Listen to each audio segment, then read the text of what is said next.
और वहां से सीधे आधे घंटे में आपके कार्यक्रम में आया। तो प्यारे बच्चों, सबसे पहले मैं आपको यही कहना चाहूंगा, अपना अनुभव बताना चाहूंगा।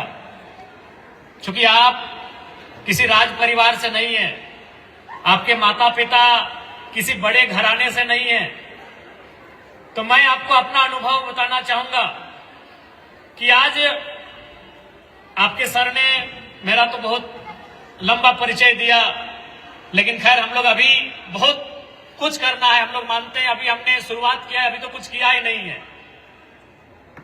लेकिन आज जो आप एक एमएलए के रूप में मुझे देख रहे हैं, इस झारखंड के राजनीति में एक विधायक के रूप में आओ, लेकिन आज भी अगर आप मेरे बारे में जाने तो मैं उसी बैकग्राउंड से आता हूं जिस बैकग्राउंड से मैं आने से पहले मैं एमएलए था।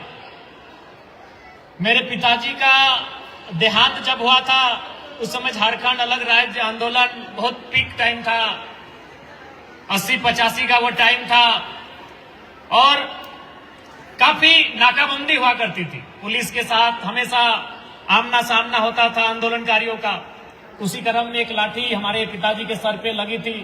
उन्होंने घर में किसी को बताया नहीं, भविष्य में जाकर वो ब्रेन ट्यूमर बनने का काम हुआ। और जब मेरी आयु लगभग 2 साल के आसपास थी, मेरे पिताजी और मेरे दादाजी दोनों का डेथ हो गया था। यानी एक ही साल 3-4 महीना के अंतराल में मेरे पिताजी भी और मेरे दादाजी दोनों इस दुनिया के छोड़ के चले गए। और हमारे गांव देहात में एक कहावत है, पता नहीं रांची वाले समझेंगे कि इस कहावत को, हमारे धनबाद बोकारो में कहावत है कि जय घारे मरद न से घारे बरद न। यानी लगभग, क्योंकि पिताजी का भी मेरा डेथ हो गया था, मेरा दादाजी का भी डेथ हो गया था, तो उस घर में मैंने पुरुष सब कोई नहीं।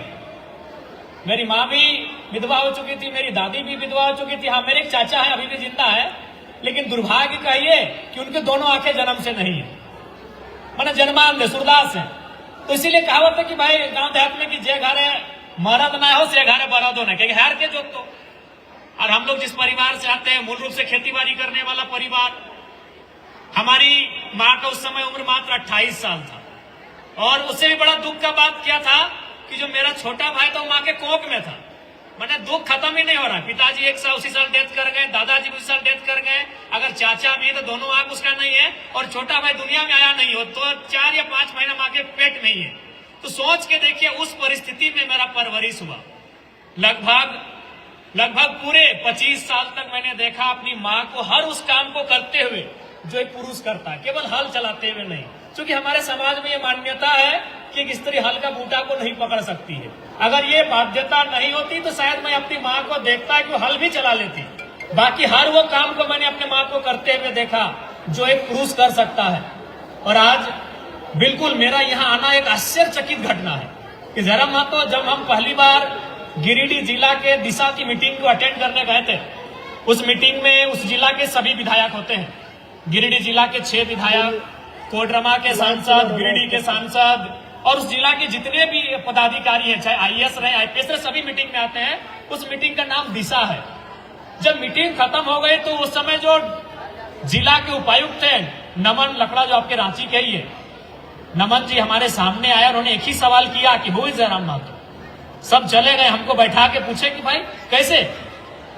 राजनीति में जो भी आता है एक बैकग्राउंड को लेकर आता है, एक बहुत बड़ा सिस्टम को लेकर आता है, एक बहुत बड़ी परिपाटी को लेकर आता है, आप उसको तोड़कर कैसे आ गए यहाँ तक। क्या सर, हमको भी आइडिया नहीं, बस अचानक से हम यहाँ तक आए। तो हम कहना ये चाहते हैं प्यारे बच्चों की जिंदगी में हर किसी को एक मौका मिलता है, हर किसी को। अब सवाल ये है कि जब आपको वो मौका मिलेगा उस दिन आपकी तैयारी कैसी है। कोई नहीं, यहाँ जितने भी बच्चे आप बैठे हैं, आप पढ़ाई लिखाई कर रहे हैं, मन लगा के पढ़िए, हमारी शुभकामनाएं हैं। और सपने भी देखिए, बड़ा से बड़ा सपना देखिए। अगर सपने सच नहीं होते हैं तो आज मैं आपके बीच एक राज्य के एमएलए के रूप में बिल्कुल नहीं आता। सपने सच होते हैं, आप उन सपनों को देखिए और उसके लिए मेहनत करिए, क्योंकि जिस दिन आपको मौका मिलेगा, ये दुनिया आप चाहे जिस रूप में उसे माने, ईश्वर के रूप में माने, अल्लाह के रूप में माने, प्रकृति के रूप में माने, आप जिस रूप में उसे मानते हैं, आपको एक मौका देगा, एक अपॉर्चुनिटी आपको देगा। अब सवाल यह है कि जिस दिन आपको अपॉर्चुनिटी मिलेगा जिस दिन आपको मौका मिलेगा आप उस दिन के लिए कितना तैयार हैं। इसलिए तैयारी आपकी आज से होनी चाहिए। और मैं देख पा रहा हूं आप लोग बहुत अच्छी तैयारी कर रहे हैं, और ये निसंदेह आपकी जो ये तैयारी है एक दिन निसंदेह रंग लाएगी। और एक बात प्यारे बच्चों, मैं अक्सर कहता हूं कि आज जो समय आपको मिला है इस समय का सदुपयोग करिए। ये मौके, ये समय आपको बार बार नहीं मिलेगा। ये जो अभी समय आपको मिला है इस समय को आपको भुनाना है, इस समय को आपको बनाना है। ये मौके, ये समय आपको बार बार नहीं मिलेंगे। आज आप जाके देखिए, आपके माता पिता भी आपके साथ आए हैं। आप अपने माता पिता से पूछिए, आज उन्हें भी अगर हमें लगता है कि हम लोग मिडिल क्लास परिवार के बच्चे हैं, लगभग 70 से 80% माता पिता ऐसे हैं जो शायद अपने सपनों से कंप्रोमाइज कर चुके हैं।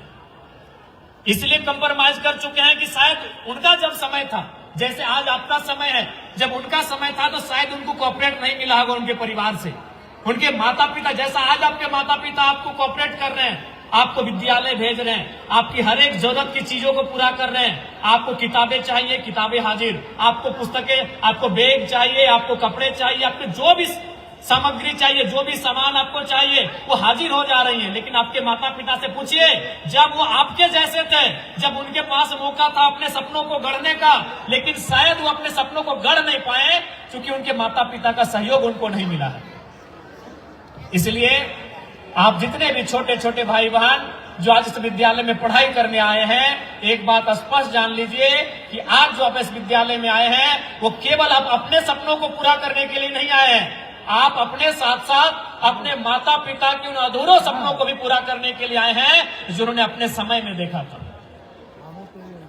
आप केवल अपने सपनों को पूरा करने के लिए नहीं आए हैं कि हमें बड़ा होकर इंजीनियर बनना है, हमें बड़ा होकर डॉक्टर बनना है, हमें बड़ा होकर वकील बनना है, हमें बड़ा होकर आईएएस बनना है, हमें आईपीएस बनना है, हमें बीडीओ बनना है, हमें सीओ बनना है। आप केवल अपने सपने को पूरा करने नहीं आए हैं, आप अपने माता पिता के अधूरे सपनों के भार को भी लेकर आए हैं।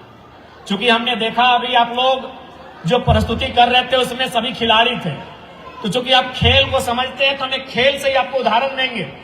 और चूंकि अभी T20 का वर्ल्ड कप भी हो रहा है, हम क्रिकेट से उदाहरण देंगे आपको। अभी आज के जमाने में आप विराट कोहली को जानते हैं, महेंद्र सिंह धोनी को जानते हैं, रोहित शर्मा को जानते हैं, सूर्य कुमार को जानते हैं, लेकिन आज से ठीक एक दशक पहले भारतीय टीम में सचिन तेंदुलकर एक खिलाड़ी थे और उनके बाद एक खिलाड़ी आता था, उसका नाम था राहुल द्रविड़। राहुल द्रविड़ की लोग चर्चा नहीं करते, विशेषकर छोटे बच्चों। आप लोग इस बात को सुनिएगा, जो बच्चे पढ़ने के लिए आए हैं, चाहे वो 6ठी क्लास में है, 10वीं में है या जो क्लास में है, राहुल द्रविड़ का कभी नाम उतना हम लोग नहीं लेते हैं क्योंकि सचिन का नाम इतना बड़ा था कि राहुल द्रविड़ को हम लोग याद नहीं कर पाते हैं। और राहुल द्रविड़ कभी अपने जीवन में वर्ल्ड कप नहीं जीत पाए। सचिन ने तो जैसे तैसे 2011 में वर्ल्ड कप जीता और अलविदा कहा क्रिकेट को, लेकिन राहुल द्रविड़ कभी वर्ल्ड कप नहीं जीत पाए। अनुमान कोई भी जब खिलाड़ी होता है, अगर वो खेलता है, चाहे क्रिकेट खेले, जैसे अभी आपने उदाहरण दिया अरुणिमा सिन्हा का, आपने और 2 खिलाड़ियों को उदाहरण दिया, उन्होंने किसी ने माउंट एवरेस्ट को फतह किया तो किसी ने गोल्ड मेडल लिया। तो ठीक उसी प्रकार खेल में अगर कोई खिलाड़ी होता है तो उसका ख्वाब होता है कि वर्ल्ड कप को जीते, चाहे क्रिकेट हो या फुटबॉल हो या हॉकी हो या कबड्डी हो। लेकिन राहुल द्रविड़ ने कभी वर्ल्ड कप नहीं जीता। वो क्रिकेट से रिटायरमेंट ले लिए, जैसे आपके माता पिता। जाहिर सी बात, अब यहां से तो ये कोई नौकरी या कोई जॉब या तो कोई ड्रीम अपना पाले नहीं है। तो राहुल द्रविड़ जब रिटायरमेंट ले लिया तो उसके बाद उन्होंने क्या किया, इंडियन टीम के कोच की कमान को संभाला। राहुल द्रविड़ एक खिलाड़ी के रूप में इंडिया को कभी वर्ल्ड कप नहीं जीता पाए। अब क्या हुआ, वो एक कोच बन गए टीम इंडिया के। और 2004 यानी इससे पहले जो वर्ल्ड कप था, एक कोच के रूप में राहुल द्रविड़ ने भारतीय टीम को वर्ल्ड कप जिताया। इसका मतलब ये होता है सपने ट्रांसफर हो जाते हैं, सपने एक पीढ़ी से दूसरी पीढ़ी में ट्रांसफर हो जाते हैं। यानी जो सपने आपके माता पिता ने देखे थे शायद उन्होंने पूरा नहीं कर पाया, लेकिन अब वो चाहते हैं कि उन सपनों को आप पूरा करें। आपके माता पिता अब खिलाड़ी नहीं रहे, वो कोच बन चुके हैं, अब खिलाड़ी आप हैं और उनके नेतृत्व में, उनके दिशा निर्देश में आपको उन सपनों को पूरा करना है जो उन्होंने अपने समय में देखा था। इसलिए और एक बात हमेशा याद रखिएगा, जितने भी प्यारे बच्चे इस विद्यालय में पढ़ने आए हैं, क्योंकि आप यहाँ समय देते हैं, यहाँ 4 घंटा 5 घंटा 6 घंटा बैठते हैं, हम मानते हैं, भले आप नहीं बताएं, पढ़ाई लिखाई जो होता है, चाहे कोई भी काम रहे जिसको आप लगातार 6 घंटा 8 घंटा करते हैं, थोड़ा सा बोरिंग फील होता है, आपको भी लगता होगा, लेकिन आप बताना नहीं चाहते क्योंकि आपके सर लोग साथ में हैं, तो आपको लगे कि सर लोग डांटे नहीं।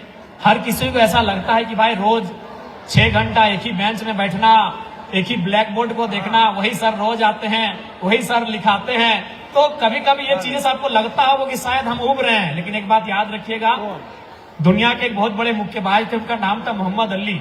वो कहते थे कि मुझे अपनी ट्रेनिंग के सेशन से बड़ी एलर्जी होती है, लेकिन मुझे मालूम है कि यदि आज मैंने इस ट्रेनिंग का सामना कर लिया तो आने वाला जो दिन होगा मेरा, वो एक चैंपियन की तरह बीतेगा। तो आज जो आप आए हैं ना, वो ट्रेनिंग सेशन है, एक अभ्यास का समय है। आप इस अभ्यास में जितना निपुण होंगे, आने वाला समय आपके लिए उतना ही चैंपियन बन के आप सामने आएंगे। इस बात को हमेशा याद रखिएगा। इसलिए आप आज जो समय आपको मिला है, इसे बिल्कुल भी गंवाइए मत, क्योंकि ये बहुत ही बेशकीमती समय है।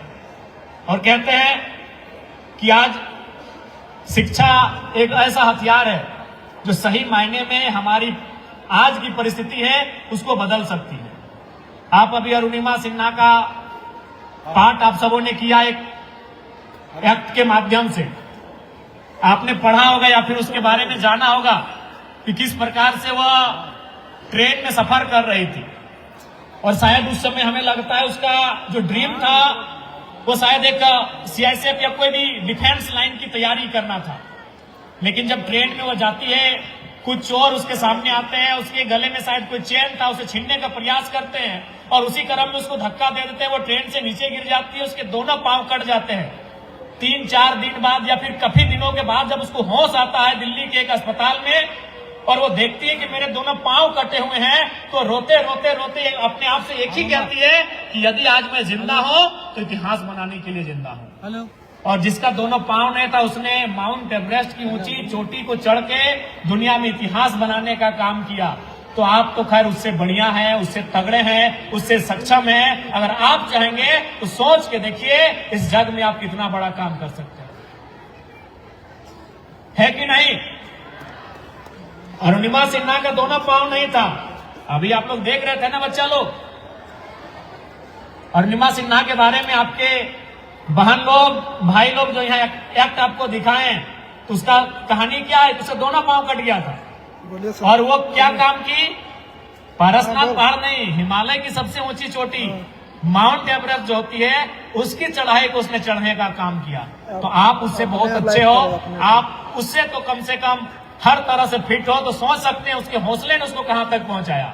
इसलिए आप जितने भी प्यारे बच्चे इस विद्यालय में पढ़ने के लिए आए हैं, एक बात हमेशा जान लीजिए, आप अगर यहां तक आए हैं तो सबसे पहले अपने आप से एक वादा करके आए हैं कि यहां से कुछ लेकर जाएंगे। ऐसे तो नहीं ना आए हैं कि भाई माता पिता ने कहा स्कूल जाना है तो अब चले आए, एडमिशन करा दिया तो हम एडमिशन करके पढ़ने चले आए। आप अपने आप से प्रॉमिस करके आए हैं, और उस प्रॉमिस को पूरा करना, उस प्रॉमिस को कैसे पूरा करना है, ये आपकी मेहनत पे निर्भर करता है। और ये समय भी सही समय है, ये सही समय है, यही समय है आप अपने आप को बना सकते हैं। आप अपने आप को अपने मेहनत के बूते, अपने संघर्ष के बूते आप अपने आप को बना सकते हैं।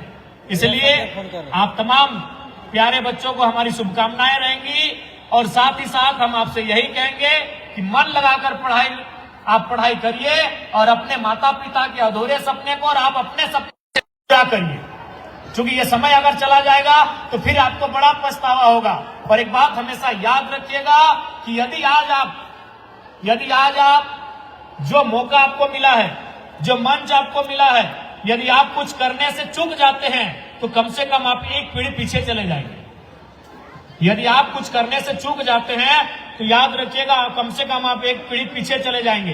एक पीढ़ी का मतलब क्या है, मान के चलिए आप सोच के आए हैं कि हम पढ़ लिख के आगे जाके कुछ बनेंगे, और यदि आप बन नहीं पाते, यदि आप कर नहीं पाते हैं, तो आप उम्मीद ये करेंगे कि भाई अब ये मेरा काम मेरा बेटा या बेटी करे, तो उसमें 25 साल का इंतजार करना होगा। यदि आज आप कुछ नहीं करते हैं तो याद रखिएगा कम से कम 25 सालों का अंतर हो जाएगा। प्यारे बच्चों, इस बात को हमेशा जहन में याद रखिएगा।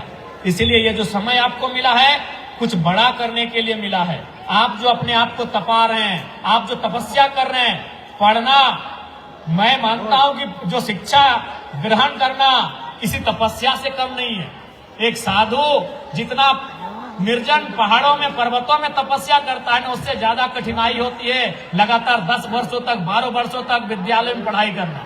आसान नहीं है। मन बड़ा चंचल होता है, मन चंचल होकर कहाँ कहाँ घूमता फिरता रहता है, लेकिन आप एकाग्र होकर अपनी पढ़ाई को पूरी करते हैं, एक तपस्या करते हैं, एक तप करते हैं। इसलिए इस बात को याद रखिएगा, आपका सफल होना क्या करता है और आपका सफल ना होना क्या करता है, इस चीज को भी आपको याद रखना होगा। एकदम पूरा 25 साल आप पीछे चले जाएंगे, क्योंकि उसके बाद आप वहां से इस बात की उम्मीद करेंगे कि भाई अगर हमने कुछ नहीं किया तो कम से कम मेरा जो बेटा या बेटी होंगे वो कुछ करेंगे। और वो समय जब तक आएगा तब तक आपको कम से कम 20 से 25 सालों का इंतजार करना होगा। इसलिए प्यारे बच्चों, जो मौका मिला है उस मौके को बिल्कुल हाथ से जाने ना दे, इस मौके को आप बनाएं। और आप उम्र के उस पड़ाव में हैं। स्टूडेंट लाइफ एक ऐसा जीवन होता है जहां अगर सकारात्मक दिशा में, अगर पॉजिटिव वे में हम लोग काम करें तो बहुत कुछ कर सकते हैं। आपको उस दिशा में काम करने की आवश्यकता है और असंभव कुछ भी नहीं है इस दुनिया में। वो कहते हैं ना कि आपकी सोच तय करती है कि आप क्या करेंगे। आपने नेपोलियन बोनापार्ट का नाम सुना होगा। जो स्थान भारत में सरदार पटेल का है, भारत को एकीकृत किया था सरदार पटेल ने, वही काम नेपोलियन बोनापार्ट ने फ्रांस में किया था। लेकिन एक बार की घटना है, नेपोलियन बोनापार्ट की उम्र 10 से 12 साल थी, जो आपकी उम्र है। आप भी ज्यादातर स्टूडेंट, हमारे जितने भाई बहन हैं पढ़ने वाले, 10, 12, 14, 15 साल के हैं। आप ही की उम्र में थे नेपोलियन बोनापार्ट। तो उनकी माँ उनको लेकर एक ज्योतिष के पास चली गई। अनुमान हमारी माँ भी हमारी बड़ी चिंता करती है, कोई पंडित के पास, कोई बाबा के पास हाथ दिखाने के लिए ले जाती है कि हाथ थोड़ा देखिए, इसके हाथ देखकर बताइए कि मेरा लड़का कैसा होगा। तो नेपोलियन बोनापार्ट की माँ भी उनको लेकर एक ज्योतिष के पास चली गई और बोली कि महाराज इसके हाथ को देखिए और बताइए कि मेरा जो लड़का है वो आगे चलकर कैसा होगा। ज्योतिष ने हाथ को देखा, हाथ की रेखाओं को देखा और देखने के बाद कहा इसका जो जीवन है बड़ा संकट में है, इसका जो जीवन है वो बड़ा कष्टकारी है, इसके जीवन में खूब सारी असफलताएं हैं। तो नेपोलियन बोनापार्ट ने कहा कि आप ऐसा कैसे कह सकते हैं। कहा आपकी हाथ की लकीरें ऐसा है, इस हाथ की लकीरों को कोई टाल नहीं सकता है। आपकी हाथ की लकीरों में ऐसा लिखा है, ऐसा ही होगा। विश्वास करिए, नेपोलियन बोनापार्ट जो शुरू से चाहते थे कि हम एक सेनापति बने, एक बड़ी सेना का, वो हमेशा एक छोटा सा, हम लोग उसे नाइफ कहें, छुरी कहें, चाकू कहें, हमेशा लेकर चलते थे अपने कमर में बांधकर। उन्होंने निकाला और जरा भी देर नहीं किया, उसे अपने हाथ में रखा और एक बार ऊपर से और एक बार नीचे से अपने हाथ की लकीरों को ही काटा और बोला ज्योतिष महाराज मेरे हाथ की लकीरें तो अब नहीं है, अब आप क्या कहेंगे। तो ज्योतिष ने कहा कि जिस नौजवान में, जिस लड़के या लड़की में इतना जुनून है वो कुछ भी कर सकता है, वह विधि ने जो लिखा है उसे भी टाल सकता है। लहू से बहता हुआ हाथ और कहा कि आप बताइए, आप तो कह रहे थे कि भाई हाथ की लकीरें, तो हमारा हाथ में तो लकीर ही नहीं रहा, हम तो लकीर को ही अपने से काट के साफ कर लिए। तो आप उसी उम्र में हो, इसलिए कोई बहाना नहीं होना चाहिए कि मेरे तकदीर में नहीं है, मेरी किस्मत में नहीं है। ये कायरों की डिक्शनरी होती है, बहादुरों की डिक्शनरी नहीं है। बहादुर अगर 1% चांस भी रहता है तो वहां वो विजय हासिल करता है। और आप सभी बहादुर हो, इस विद्यालय में पढ़ने वाले सभी बच्चे बहादुर बच्चे हैं। हमें पूर्ण आशा है यदि आप चाहेंगे अपने सपनों को साकार करेंगे, वो आपको तय करना है कि अपने सपनों को साकार कैसे करना है। क्योंकि मैं मानता हूं कि आपके पास अच्छे शिक्षक है, शिक्षिकाएं, आपके माता पिता भी आपको अच्छा दिशा निर्देश दे रहे हैं, लेकिन सबसे महत्वपूर्ण हो जाता है कि आप क्या सोचते हैं।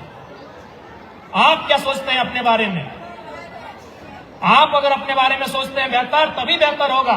क्योंकि देश के महान संत विवेकानंद जी हमेशा कहते थे, a little talk to himself every day, otherwise we loss the chance to meet the best person of the world.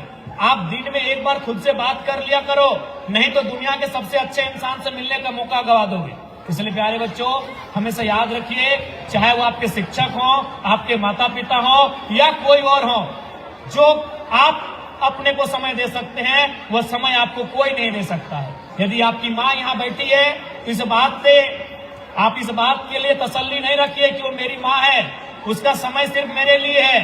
जो आपकी माँ है वो किसी की पत्नी है, जो आपकी माँ है वो किसी की बहन है, जो आपकी माँ है वो किसी की पुत्रवधू भी है। इसलिए आपके पास अगर 24 घंटा कोई है तो केवल आप हो। आप अपने अपना आपका लक्ष्य क्या होगा, उसकी तैयारी क्या होगी, उसे आपको तैयार करना होगा। और एक बात अंत में कहेंगे, चूंकि समय काफी देर से आप इंतजार कर रहे हैं, आपको भी जाना है, रात्रि का समय है। आप प्रयास, यूं तो दुनिया में हर एक काम आसान है, लेकिन प्रयास करिए कि आप उस चीज को अपना ड्रीम बनाएं जिसमें आपका प्रतिभा, जिसमें आपका टैलेंट है। हर बच्चे में कोई ना कोई टैलेंट है, कोई ना कोई प्रतिभा है। इसलिए मैं आपको कहना चाहूंगा कि आपका जो टैलेंट है उसे आप अपना ड्रीम बनाइए। उसमें क्या होगा कि आपकी जो चांसेस है, आपके जो मौके हैं वो ज्यादा होंगे।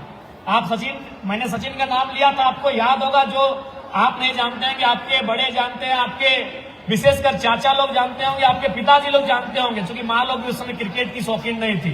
अभी उन लोग आईपीएल आने के बाद महिला लोग थोड़ा सा क्रिकेट में रुचि रख रही हैं। तो सचिन तेंदुलकर उस समय डेनिस लिली नाम के गेंदबाज थे। भारत में उन्होंने एक गेंदबाजों का ट्रेनिंग के लिए एक सेशन चलाया था।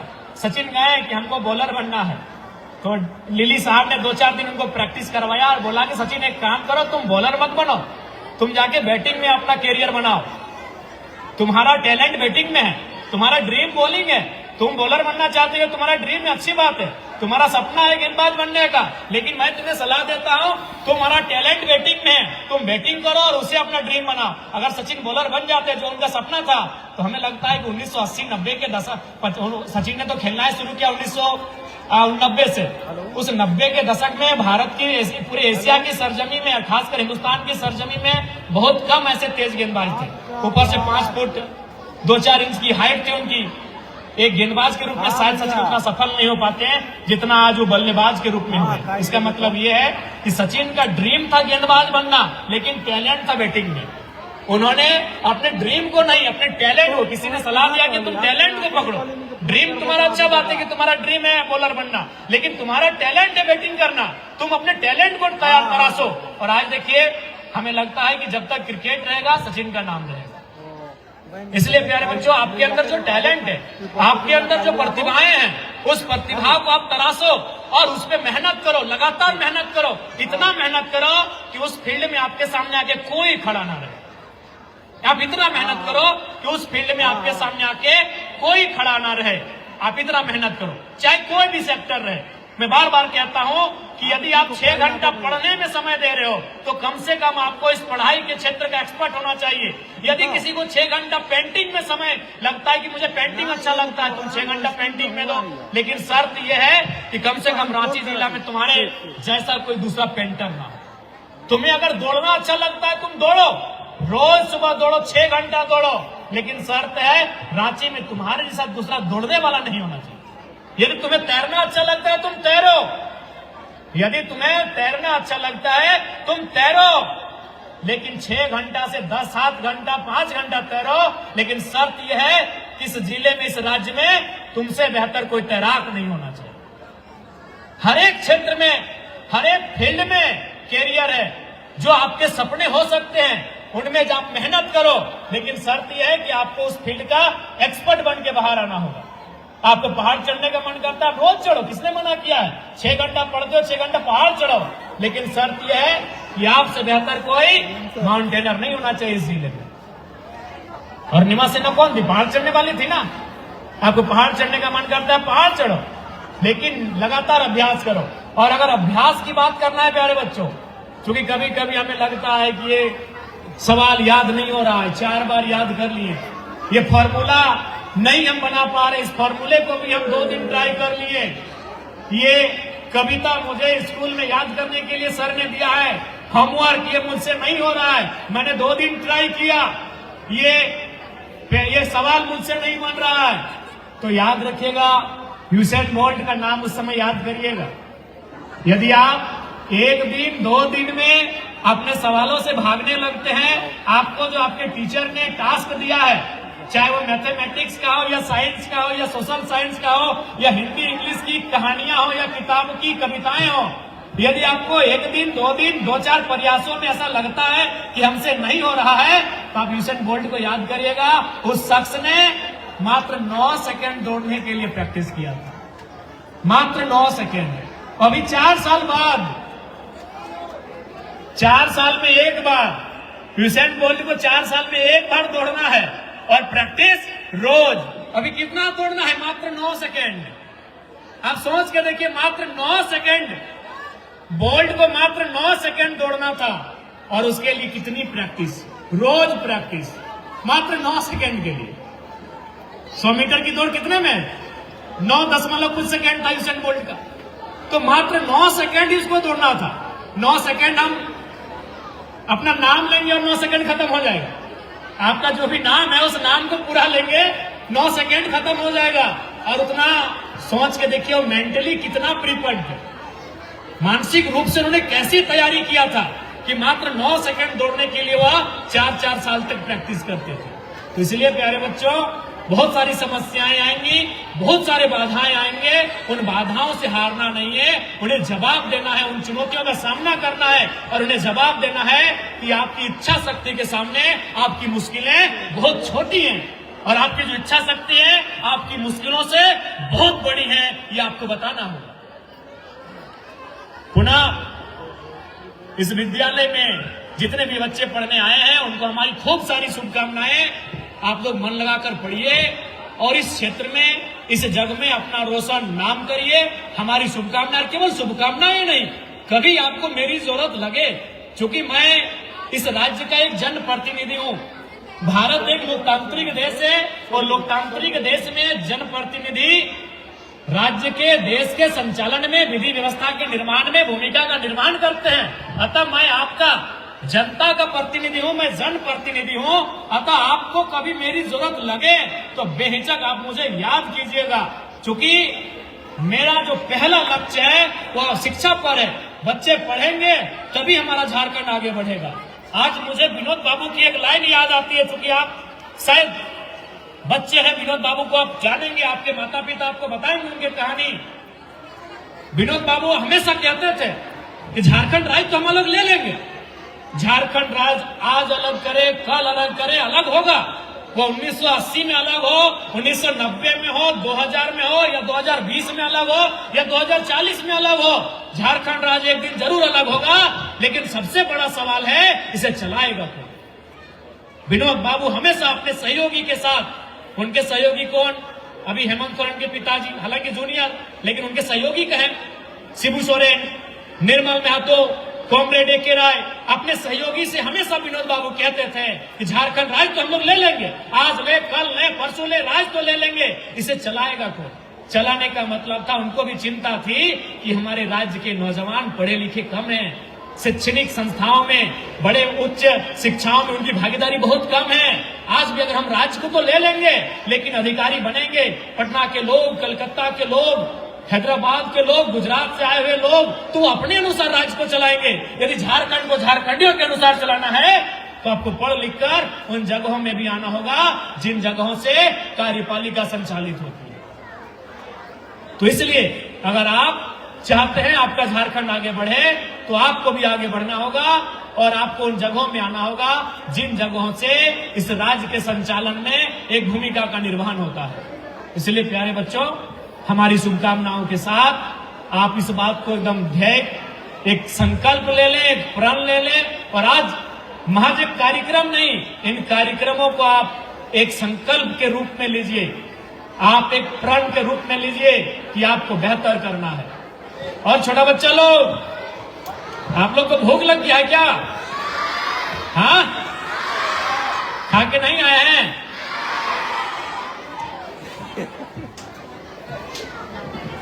टिफिन लाए थे? अच्छा, आप लोग पढ़ाई लिखाई ठीक से करते हैं ना? अच्छा, एक बात आपसे पूछे, आपके स्कूल में तो सरस्वती पूजा हुआ होगा। उस दिन आपको, जब आप घर से आ रहे थे तो मन लग रहा था ना? पूरा मन लग रहा था? आपके स्कूल में 26 जनवरी में झंडा फहराया गया था, उस दिन भी जब आप स्कूल आ रहे थे तो पूरा मन लग रहा था ना? लग रहा था ना? फिर 15 अगस्त होगा, उस दिन भी झंडा फहराया जाएगा, उस दिन आपको मन लगता है ना? नया कपड़ा, नए जूते, पूरा हंसते हुए घर से आते हैं ना? तो बाकी दिन का है नहीं? क्या हो गया, आप चुप हो गए?